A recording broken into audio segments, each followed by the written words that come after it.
Hello guys, টেক্সটার্টের পক্ষ থেকে আপনাকে আবারও স্বাগতম আমাদের নতুন একটা ভিডিও রিওপেন করার জন্য।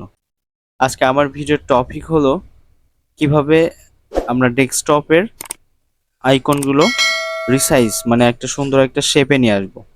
তো অনেক সময় দেখাচ্ছে যে অনেক নতুন ইউজার থাকে, তারা তাদের এই প্রবলেমগুলো সলভ করতে পারে না। আসলে আমার ভিডিওটা সে নতুন ভাইদের জন্যই, যে তারা তারা যেন নতুন ইউজার হিসেবেও তাদের কম্পিউটারের লুকসটা অ্যাডভান্স ইউজারদের মতো রাখতে পারে। তো চলুন দেখা যাক। আপনার কম্পিউটারের কিবোর্ড থেকে কন্ট্রোল চাপুন এবং মাউসের রিং সামনের দিকে ঘোরালে বড় হবে এবং পেছনের দিকে ঘোরালে ছোট হবে।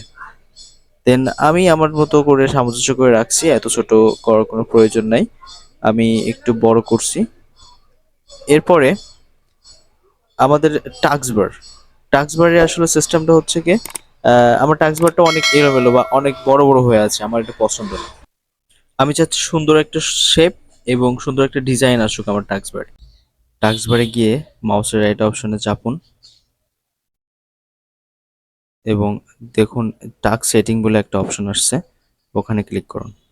তারপর টাস্কবারের যে সেটিংগুলো সেগুলো আসবে এখান থেকে। এরপর আপনার টাস্কবারটা আপনার ইচ্ছা মতো সাজিয়ে নিন, যেভাবে ইচ্ছা। ওখানে অনেক অপশন আছে, আপনি আপনার মতো সাজান। That's all, and thank you ভিডিওটা সম্পূর্ণ দেখার জন্য। ধন্যবাদ, ভালো থাকবেন, অ্যান্ড আমার চ্যানেলটা সাবস্ক্রাইব করবেন।